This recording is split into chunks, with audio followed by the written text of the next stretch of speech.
بتبدأ الحكاية في مملكة على النهر اسمها مملكة إيرندل. وبنشوف في المملكة دي بنتين إخوات، واحدة اسمها إلسا والتانية اسمها آنا. وآنا كانت شقية جدا وكانت بتحب اللعب لدرجة إنها كانت بتصحي أختها الكبيرة إلسا من النوم عشان يلعبوا مع بعض. ولما إلسا صحيت وكانوا بيلعبوا بنكتشف إن إلسا عندها قوة سحرية وبتقدر تكون التلج بإيديها، وكمان بتعرف تصنع كميات كبيرة من كور التلج وممكن تجمد أي حاجة تلمسها. وطبعا القوة دي كانت عاجبة أنا جدا، وكانت فخورة بأختها إلسا وباللي هي بتعمله. ولأن إلسا كانت بتحب آنا صنعت لها راجل من التلج وسموه أولف، وأنا حبت تمثال التلج ده جدا وفضلوا يلعبوا بيه مع بعض. وأنا لأنها كانت شقية كانت بتلعب فوق جبال التلج اللي إلسا كانت بتصنعها. وطبعا لأنهم صغيرين إلسا ما كانتش عارفة كل قدراتها وكانت عمالة تصنع في التلج وأنا تلعب بيه. بس للأسف وأنا بتلعب على الجبال الجليدية اللي إلسا صنعاها اتكعبلت وكانت هتقع على الأرض. فإلسا بسرعة حاولت تنقذ أختها ورمت عليها تلج كتير عشان ما تقعش على الأرض. بس المشكلة بقى اللي عملته إلسا ده زود المشكلة أكبر، وإلسا بدل ما تنقذها بالتلج ضربتها بيه من غير قصد، فأنا وقعت على الأرض وأغمى عليها على طول. وفي الوقت ده دخل عليهم الأوضة الملك والملكة، ولما لقوا أنا واقعة على الأرض شالوها بسرعة وما كانوش عارفين إيه اللي حصل لها. وكمان الملك كان مستغرب لأن جسم أنا كان كله متلج. فعلى طول الملك والملكة قرروا يتصرفوا وأخدوا أنا وإلسا وخرجوا من القصر ودخلوا جوه الغابة.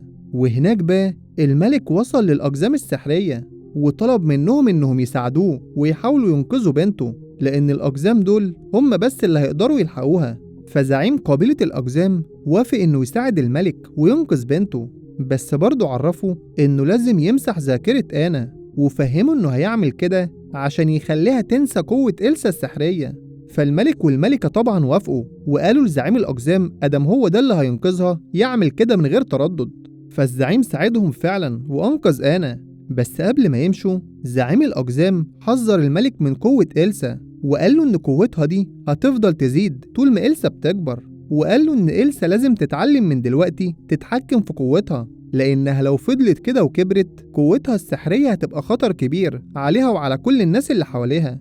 فالملك فهم كلام زعيم الأقزام وشكره إن هو ساعده، وبعد لما خلصوا رجعوا كلهم للمملكة تاني. بس المشكلة بقى الملك والملكة ما فهموش كلام زعيم الأقزام كويس، وكانوا مفكرين إن الحل الوحيد مع إلسا إنهم يخبوها ويبعدوها عن كل الناس عشان ما تأذيش حد. وفعلا من بعدها حبسوا إلسا وعزلوها عن كل الناس. والمشكلة الأكبر بقى إنهم كمان منعوا إلسا وأنا إنهم يشوفوا بعض، وكل اللي كان بيعملوا الملك والملكة ده عشان في اعتقادهم إن كده بيحافظوا على إلسا وإن بالطريقة دي هتفضل في أمان هي وكل اللي حواليها. وكمان الملك لبس إلسا جوانتي ووصاها إنها ما تقلعش الجوانتي خالص عشان تفضل دايما مخبية إيديها ومحافظة على القوة السحرية إنها ما تظهرش. ومن بعدها بقى بتمر الأيام وبتعدي السنين وأنا وإلسا كبروا، بس طبعا علاقتهم ببعض ما كانتش أحسن حاجة، لأن إلسا كانت دايما محبوسة وأنا عايشة براحتها في القصر ومش عارفة حتى تقعد مع أختها.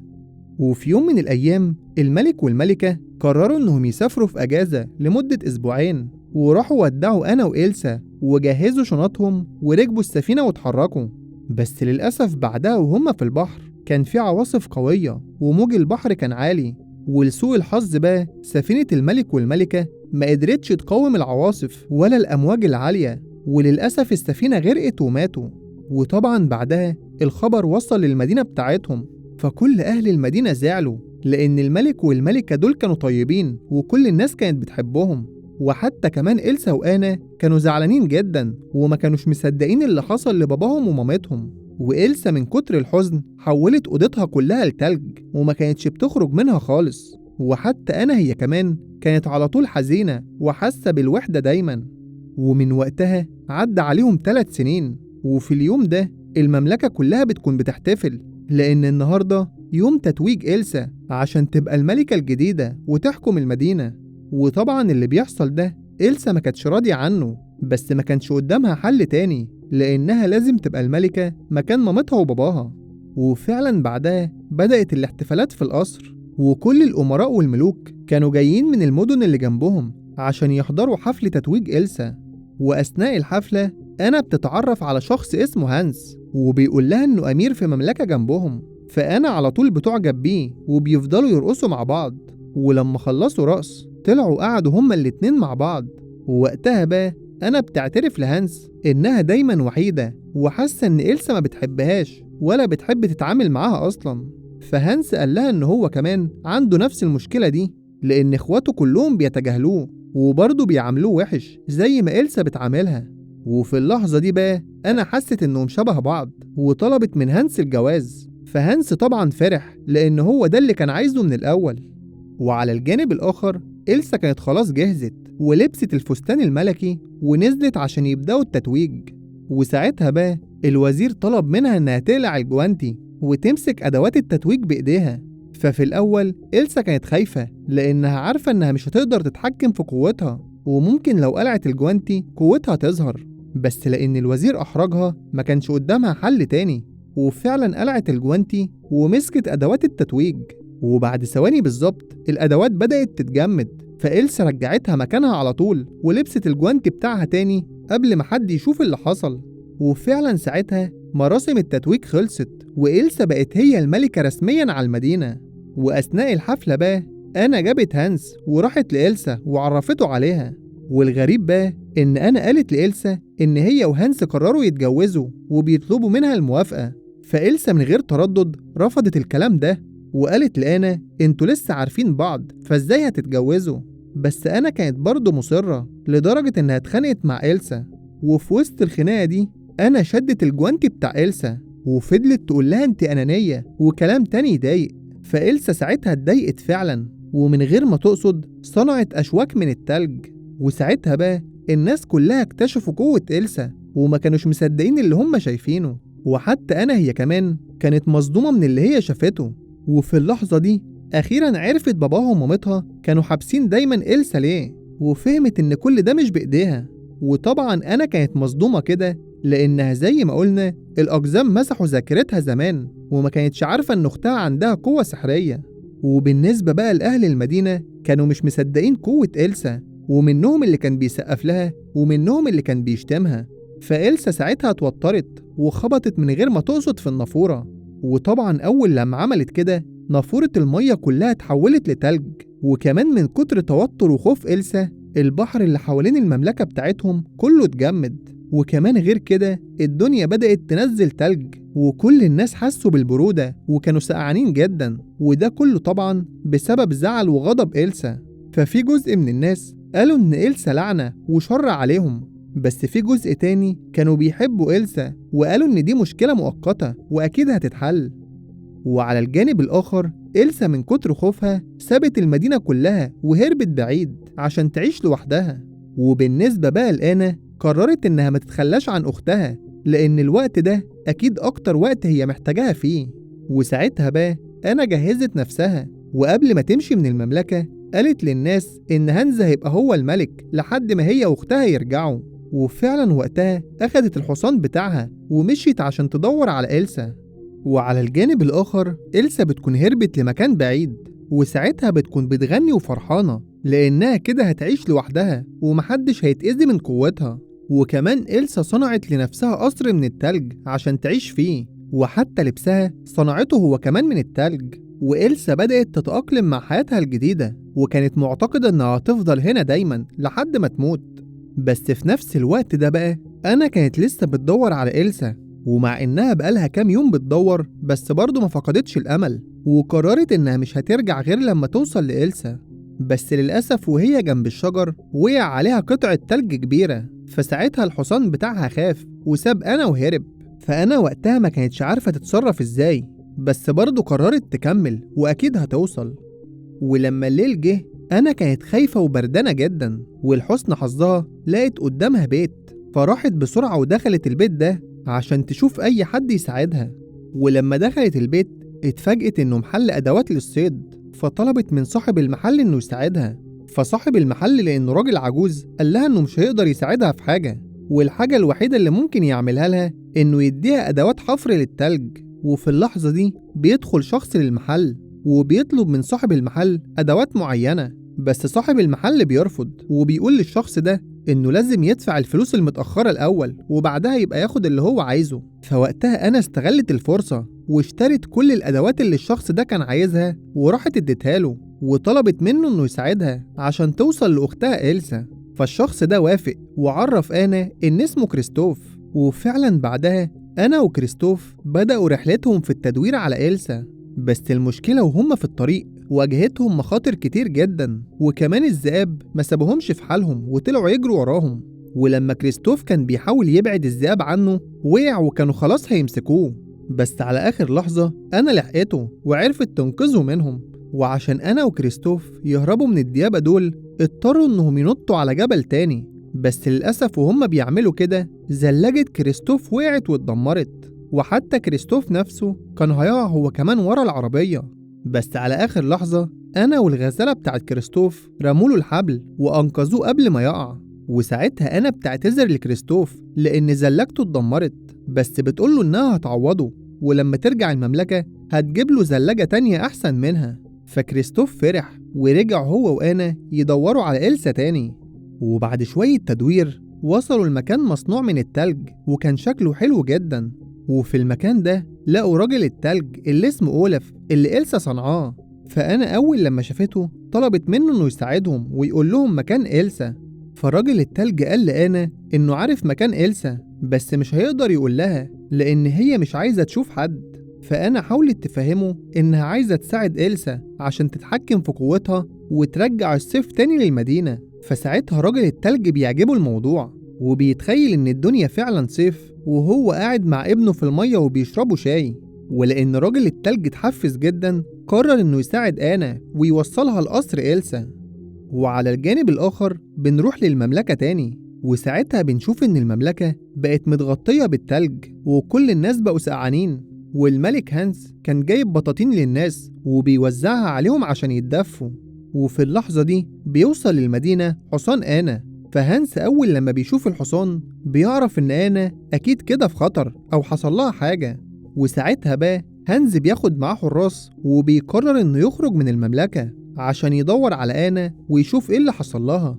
وفي نفس الوقت ده أنا وكريستوف وراجل التلج أخيرا بيوصلوا لقصر إلسا. ولما وقفوا قدام باب القصر أنا طلبت منهم إنها تدخل لوحدها عشان تتكلم مع أختها وتحاول تقنعها. وأول لما أنا شافت إلسا طلبت منها إنها ترجع معاها للمملكة عشان تغير اللي حصل وتنقذ الناس. فإلسا رفضت الكلام ده وقالت لأنا إنها مش هترجع معاها لأنها مش عايزة تأذي حد. فأنا بتقول لها إن اللي بتعمله ده مش حل، وإن الحل الوحيد هو المواجهة وإنها تتحكم في قوتها وتحاول تنقذ الناس وترجع السيف تاني. فإلسا بتقول لها إنها مش هتعرف تعمل كده لأنها لحد دلوقتي لسه ما بتعرفش تتحكم في قوتها.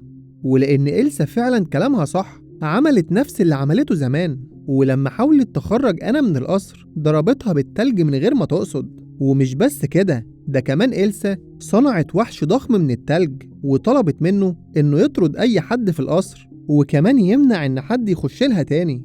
وباللي عملته إلسا ده قدرت فعلا إنها تطرد آنا هي وكريستوف. بس الغريب بقى كريستوف وأنا وهم راجعين بدأت تحصل حاجات غريبة، وأنا كانت سقعانة جدا وكانت حاسة بوجع في قلبها نتيجة الضربة اللي ضربتها لها إلسا. وكريستوف لما كان بيطمن عليها لقى إن شعرها بدأ يتحول أبيض، فعرف بكده إن أكيد أنا في خطر، وقرر إنه ياخدها بسرعة ويروح لقبيلة الأقزام السحرية عشان يحاولوا يعالجوها زي ما عالجوها زمان. ولما فعلا وصلوا لقبيلة الأقزام كريستوف بدأ يعرفهم على آنا، فالأقزام ما سابولوش فرصة يتكلم وفضلوا يهزروا معاهم وقالوا له قدامها دي أكيد البنت اللي انت بتحبها اللي جيت وحكيت لنا عنها من فترة. فكريستوف قال لهم يسكتوا وعرفهم إن أنا مريضة ولازم زعيم القبيلة يشوفها بسرعة عشان يحاول يعالجها. وقبل ما كريستوف يخلص كلام أنا خلاص ما بقتش قادرة تستحمل ووقعت وأغمى عليها. فعلى طول الكائنات راحوا عرفوا الزعيم بتاعهم وطلبوا منه إنه يروح ويساعد كريستوف وآنا. وفعلا بعدها على طول الزعيم راح لهم، بس الزعيم لما حاول يعالج آنا للأسف معرفش. فكريستوف كان مستغرب وقال للزعيم إنه عالجها زمان ليه مش عارف يعالجها دلوقتي. فالزعيم فهمه إن زمان كانت قوة إلسا لسه ضعيفة ولما ضربت آنا عرف يعالجها. بس دلوقتي بقى إلسا قوية جدا وهو مش هيقدر يعالج الضربة اللي عملتها لآنا. فكريستوف كان مستغرب وسأل زعيم الأقزام طب إيه الحل دلوقتي وإزاي يقدر ينقذ آنا؟ فالزعيم عرفه إن الحل الوحيد عشان ينقذ آنا هو إنها تحس بالحب الحقيقي، ولو حست بيه فعلا ساعتها التلج اللي على قلبها هيسيح وهتخف. وكمان فهمه إن لو حصل عكس كده وأنا ما حسيتش بالحب الحقيقي قلبها هيتجمد وبعدها جسمها كله هيتجمد لحد ما تموت. فكريستوف بعدها قرر ياخد أنا بسرعة ويرجعها لهانس الأمير اللي كان عايز يتجوزها، وكان معتقد بكده إن أنا هتخف لأن هانس يعتبر بيحبها. وعلى الجانب الآخر هانس وكل الحراس بتوعه وصلوا لقصر إلسا، والغريب بقى هانس أمر كل حراسه إنهم يحاربوا الوحش بتاع إلسا عشان يحاولوا يدخلوا للقصر. ولما فعلا عملوا كده ودخلوا القصر بدأوا الحراس كلها يرموا أسهم على إلسا وكانوا بيحاولوا يموتوها. بس لحسن الحظ إلسا كانت بتعرف تحمي نفسها وبتبعد كل هجماتهم عنها. بس للأسف في اللحظة دي في واحد من الحراس كان واقف في ظهر إلسا ووجه السهم بتاعه ناحية إلسا وكان خلاص هيضربها. فعلى آخر لحظة هانس وصله وغير اتجاه السهم قبل ما يضربه على إلسا. وفي اللحظة دي إلسا كانت طبعا مرعوبة ومش فاهمة الناس دي بتعمل كده ليه، مع إنها سابت لهم المدينة كلها وهربت. ومن كتر توتر إلسا القصر بتاعها بدأ يتدمر وإلسا هي كمان أغمى عليها. وبعدها لما إلسا فاقت لقت نفسها محبوسة في أوضة وإيديها مربوطة بالسلاسل، فعرفت وقتها إن أكيد هانس هو اللي عمل كده. بس برضه لحد دلوقتي ما كانتش فاهمة ليه أصلا هو بيعمل كده معاها.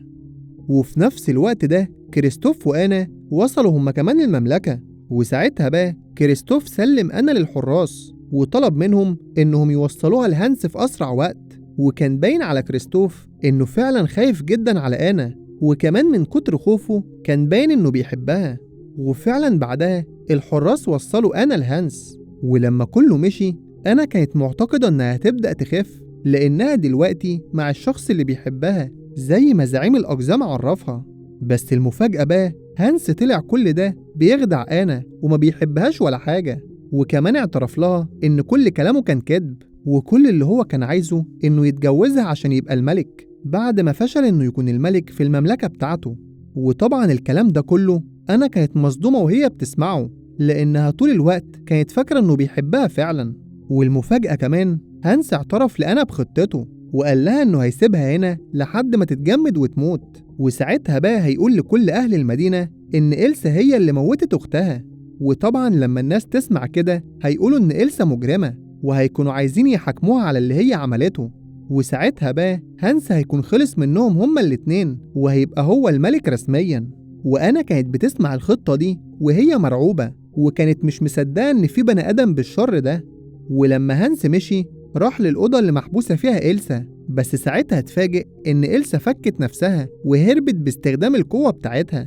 وفي نفس الوقت ده كريستوف كان واخد الغزالة بتاعته ورجع للغابة تاني، بس في اللحظة دي لقى تلج ودخان كتير طالعين من المملكة. فساعتها كريستوف ركب الغزالة بتاعته ورجع تاني للمملكة بسرعة عشان ينقذ آنا وإلسا. وعلى الجانب الآخر راجل التلج دخل أوضة آنا ولقاها واقعة على الأرض وتعبانة جدا وكانت خلاص بتموت. فعلى طول راجل التلج حاول يساعدها وأخد آنا وقعدها جنب النار عشان يحاول يدفي جسمها ويبطئ عملية التجميد. وراجل التلج قال لآنا إن كريستوف هو اللي بيحبها الحب الحقيقي وهانس كان بيستغلها مش أكتر. فأنا عرفته إنها حست كده وكمان اعترفت له إنها بدأت تحب كريستوف. فراجل التلج بيفرح أكتر وبيقول لآنا إنهم لازم يتحركوا دلوقتي عشان يوصلوا لكريستوف قبل ما جسمها يتجمد. وعلى الجانب الآخر هانس كل ده كان بيطارد إلسا وبيحاول يوصل لها عشان يخلص منها.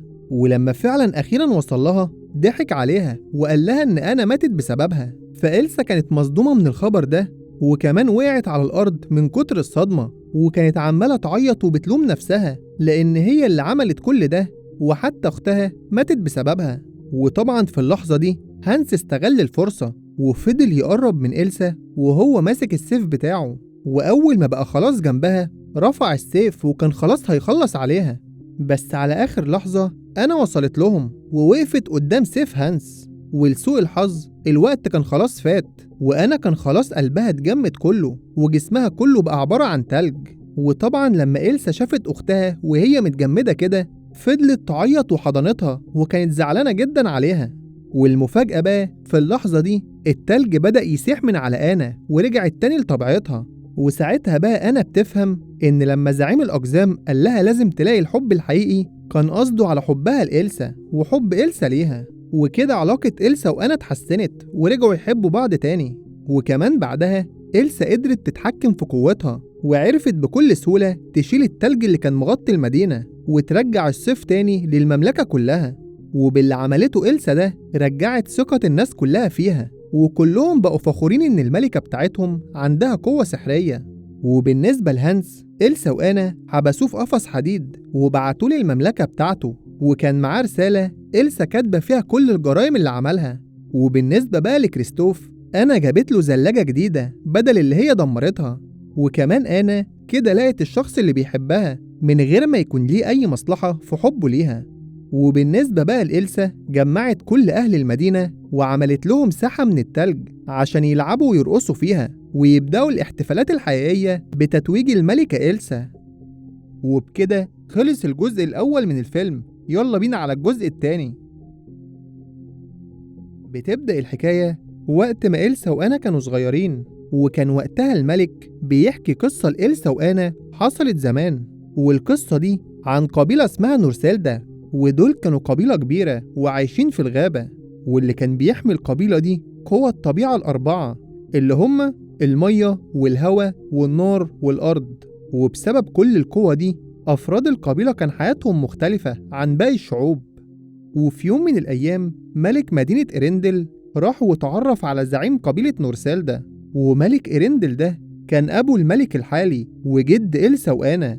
وملك إرندل وقتها اتفق مع زعيم قبيلة نورسيلدا إنه يبني له سد في الغابة عشان يعرفوا يتحكموا في مية النهر ويزرعوا أشجار ويعمروا الغابة أكتر. فزعيم قبيلة نورسيلدا شكر الملك إنه هيساعده وهيبني لهم السد. والملك بيكون بيبني لهم السد ده كعربون محبة منه عشان يبين لهم إنه عايز يساعدهم. وبعد ما فعلا بيعملوا السد، الملك بياخد ابنه اللي هو بابا إلسا وأنا وبيروحوا يحتفلوا مع قبيلة نورسيلدا. بس الغريب بقى فجأة أهل نورسيلدا بيهاجموهم، وكمان الملك مات في الحرب دي. وبسبب اللي حصل ده الغابة غضبت عليهم، وقوى الطبيعة الأربعة اتفاعلوا مع بعض وهجموا على كل الناس. وللأسف وقتها بقى الملك الصغير بابا إلسا وأنا وقع على الأرض وأغمى عليه. وفي اللحظة دي بيسمع صوت موسيقى وبعدها في حد بيجي وينقذه، بس لأنه كان فاقد الوعي ما كانش عارف مين اللي أنقذه. وبعدها بيرجع المملكة بتاعتهم تاني وما بيخرجش منها أبدا. وبعد كام سنة الملك كبر وبقى هو حاكم مملكة إرندل. فإلسا وأنا سألوا باباهم طب إيه اللي حصل في الغابة بعد كده؟ فالملك عرفهم إن من بعد الحادثة اللي حصلت في ضباب كتير ظهر فجأة وحوط الغابة، والضباب ده كان بيمنع إن حد يخرج من الغابة أو حد يدخل لها. فإلسا كانت مستغربة جدا من اللي حصل وسألت باباها إزاي جدها يساعدهم ويبني لهم سد وهم يخونوه ويعملوا معاه كده. فمامتها ردت عليها وقالت لها إن محدش يعرف إجابة السؤال ده غير النهر، لأن النهر الوحيد هو اللي يعرف إجابات كل الأسئلة. ولحد هنا الملك كان خلص حكايته. وبعدها بقى بنروح للوقت الحالي، وإلسا وأنا طبعا بيكونوا كبار وبيحكموا مملكة إرندل بعد ما خلصوا أحداث الجزء الأول اللي كان في آخره إلسا رجعت لمملكة إرندل بعد ما قدرت إنها تتحكم في قوتها. وكل أهل المملكة كانوا فرحانين جدا إن الملكة بتاعتهم عندها قوة سحرية وبتقدر تتحكم في التلج. وأنا هي كمان كانت خلاص لقت الحب الحقيقي اللي هو كريستوف. وحتى راجل التلج اللي اسمه أولف كان فرحان بحياته وكان مستمتع بالشمس والصيف. بس بعدها بقى إلسا كانت طول الوقت بتسمع صوت موسيقى جاي من الغابة، والموسيقى دي كانت نفس الموسيقى اللي باباها حكالها زمان إنه سمعها وهو في الغابة. ولما أنا حست إن أختها إلسا متوترة راحت وقعدت جنبها وفضلت تحاول تطمنها. ولما إلسا حكت لها عن اللي بتسمعه أنا طمنتها أكتر وقالت لها إن أكيد كل حاجة هتبقى كويسة. ولما الليل جه إلسا صحيت من النوم على نفس صوت الموسيقى، فعلى طول إلسا بتقوم وبتخرج عشان تشوف الصوت ده جاي منين. وبرضه إلسا كانت مستغربة لأن إزاي مفيش أي حد سمع الصوت ده غيرها هي بس. ولما إلسا طلعت من القصر وقربت من النهر لقيت قوتها عمالة تزيد، وكمان صنعت بلورات من التلج حواليها. بس فجأة البلورات دي بتختفي، وكمان المية بتبدأ تتسحب من كل مكان في المدينة. والمشكلة الأكبر بقى في عاصفة بتضرب المدينة بتاعتهم، وكمان الأرض اللي تحتيهم بدأت تتحرك. فإلسا بتفهم وقتها إن كده عناصر الطبيعة بتهجم على المملكة بتاعتها. فعلى طول إلسا بتتصرف وبتبعد الناس كلها عن المملكة قبل ما قوى النار تضربهم. وفي الوقت ده الأقزام بيحسوا باللي بيحصل وراحوا بسرعة المملكة عند إلسا عشان يحاولوا يساعدوها. ولما إلسا سألت زعيم الأقزام عن اللي بيحصل وقالت له تتصرف إزاي، الزعيم عرفها إنها لازم تبقى قوية، لأن قوى الطبيعة الأربعة مفيش حد هيقدر يوقفهم إلا شخص قوي وعنده قلب شجاع. وكمان الزعيم بيعرف إلسا إن في سر حصل في الماضي أيام جدها ملك إرندل مع زعيم نورسيلدا. فإلسا كانت مستغربة ومش فاهمة زعيم الأقزام يقصد إيه. فالزعيم وضح لها أكتر وقال لها إن في سر حصل زمان، والسر ده لو معرفناهوش وعالجناه قوى الطبيعة الأربعة هتفضل غضبانة وهتدمر مملكة إرندل كلها. فإلسا ساعتها بتفهم إنهم في خطر ولازم تتصرف في أسرع وقت، وبتقرر في اللحظة دي إنها تدخل الغابة لأن أكيد كل إجابات الأسئلة هتلاقيها هناك. ولما إلسا طلبت من أنا إنها تفضل هنا لحد ما هي تروح تحل المشكلة دي، أنا رفضت وقالت لها إنهم مش هيسيبوها. وفعلا راحت معاها هي وكريستوف وراجل التلج عشان ما يسيبوش إلسا تبقى لوحدها ويبقوا كلهم إيد واحدة عشان يحموا المملكة بتاعتهم. وبالنسبة لمملكة إرندل سابوها تحت حكم زعيم الأقزام لحد ما يرجعوا. وبعد طريق طويل أخيرا بيوصلوا للغابة. بس المشكلة بقى كان في حاجز ضباب وكان منعهم إنهم يدخلوا للغابة. فإلسا وقتها بتستخدم قوتها وبتقدر فعلا تعدي من الضباب ده. ولما بتدخل جوه الغابة الضباب بيرجع يقفل عليهم تاني. ولما إلسا وأنا كانوا بيستكشفوا الغابة لقوا فعلا جوه السد اللي جدهم كان بنيه. وكريستوف وقتها قال لهم إن السد ده لو اتدمر أو حصل له أي حاجة مملكة إرندل كلها هتتدمر بسبب المية اللي ورا السد. والغريب في اللحظة دي قوة الهواء بتهجم عليهم وبتتحول لإعصار وبيكون في عاصفة شديدة. بس إلسا على طول استخدمت قوتها وقدرت فعلا تخرجهم بره العاصفة، وقدرت باستخدام قوة التلج توقف الهجوم بتاع الهواء. والغريب إن التلج مع الهواء صنع حواليهم تماثيل، وفي وسط التماثيل دي إلسا وأنا لقوا تمثال لواحدة بتنقذ باباهم. وقبل ما يقربوا للتمثال ده في حراس ظهروا من مدينة إرندل وكانوا بيهجموا على إلسا وأنا. وكمان ساعتها في حراس من نورسيلدا جم وكانوا عايزين يهجموا هم كمان على إلسا وأنا. وإلسا بتكتشف إن الحراس دول هم اللي كانوا موجودين في الغابة زمان، والضباب قفل عليهم الغابة وما عرفوش يخرجوا من ساعتها. ولما الدنيا هديت شوية وبدأوا يتعرفوا على بعض إلسا قابلت قوة النار واتعرفت عليها. ودي بقى كانت تاني قوة إلسا تشوفها بعد قوة الرياح اللي هجمت عليهم لما دخلوا الغابة. وبعدها كمان ملكة نورسيلدا لاحظت إن أنا لابسة وشاح من بتوعهم، فسألتها عن المكان اللي جايباه منه. فأنا عرفت الملكة إن الوشاح ده بتاع مامتها. وفي اللحظة دي بقى أنا وإلسا بيبدأوا يجمعوا الأحداث وبيفهموا إن اللي أنقذ باباهم زمان لما كان في الغابة هي مامتهم، لأنها كانت من قبيلة نورسيلدا. ولما الناس اللي حواليهم كلهم عرفوا الحكاية العداوة بينهم يعتبر انتهت، لأن كده مامة إلسا وأنا اللي هي المفروض كانت ملكة إرندل طلعت في الأصل من نورسيلدا، وكمان كانت بنت زعيم القبيلة. يعني لو كانت لسه عايشة لحد دلوقتي كانت هي هتبقى زعيمة قبيلة نورسيلدا. بس برضو لحد دلوقتي لسه في سر محدش يعرفه، ولازم إلسا تدور على السر ده عشان قوة الطبيعة تهدى والحاجز الضبابي اللي محوط الغابة يتشال وكل حاجة ترجع زي الأول. ولما الليل جه إلسا بتقعد مع بنت من قبيلة نورسيلدا، والبنت دي بتعرف إلسا عن القوة الأربعة وبتقول لها إن في كمان قوة خمسة، والقوة الخمسة دي هي اللي بتربط كل القوة ببعض. فإلسا استغربت وسألت البنت دي عن القوة الخمسة، فالبنت قالت لها إن لحد دلوقتي محدش يعرفها ولا حد يعرف إجابة السؤال ده. فإلسا سألتها عن صوت الموسيقى اللي بتسمعه، فالبنت قالت لها إن الصوت ده مش جاي من الغابة، وإن مصدر الصوت الرئيسي موجود في آخر النهر. وفي اليوم اللي بعده إلسا بتاخد أختها آنا وبيقرروا يروحوا لآخر النهر عشان يوصلوا لمصدر الصوت. ولما كريستوف حاول يروح معاهم، إلسا رفضت وطلبت منه إنه يفضل مع القبيلة. وفعلا بعدها بدأت رحلة إلسا وآنا عشان يوصلوا لآخر النهر. بس وهم في الطريق لقوا السفينة بتاعت مامتهم وباباهم اللي غرقت في الجزء الأول. وإلسا وآنا لما شافوا السفينة كانوا مستغربين ومش فاهمين إزاي حطام السفينة وصل لحد هنا. وبعدها إلسا وآنا دخلوا جوه السفينة وبدأوا يدوروا على أي حاجة تساعدهم. وساعتها بقى لقوا رسالة من مامتهم، وكان مكتوب في الرسالة إن مصدر قوة إلسا موجود في آخر النهر. فإلسا استغربت وما كانتش عارفة مامتها جابت المعلومات دي منين. بس في اللحظة دي إلسا جات لها فكرة وقررت تسحب كل المية اللي في السفينة عشان تشوف ذاكرة السفينة وتعرف إيه اللي حصل لباباها ومامتها قبل ما يغرقوا. وفعلا لما إلسا عملت كده كانت الصدمة الكبيرة بالنسبة لها، لأنها ساعتها عرفت الحقيقة وفهمت إن باباها ومامتها ما كانوش رايحين يقضوا أجازتهم زي ما كانوا بيقولوا، وكانوا عايزين يوصلوا لآخر النهر عشان يوقفوا مصدر قوة إلسا وتبقى بنت طبيعية زي باقي البنات وتعيش حياتها عادي. ولما إلسا بتعرف الحقيقة بتخرج من السفينة بسرعة وهي زعلانة ومتأثرة، وكمان كانت حاسة إن هي السبب في موت باباها ومامتها. فأنا ما بتسيبهاش وبتروح تتكلم معاها وبتقول لها إن زمان لما مامتهم ساعدت عدوهم وأنقذت باباهم وخرجته من الغابة، ساعتها الغابة كافئتها على اللي هي عملته وحطت قوة التلج في بنتها اللي هي إلسا.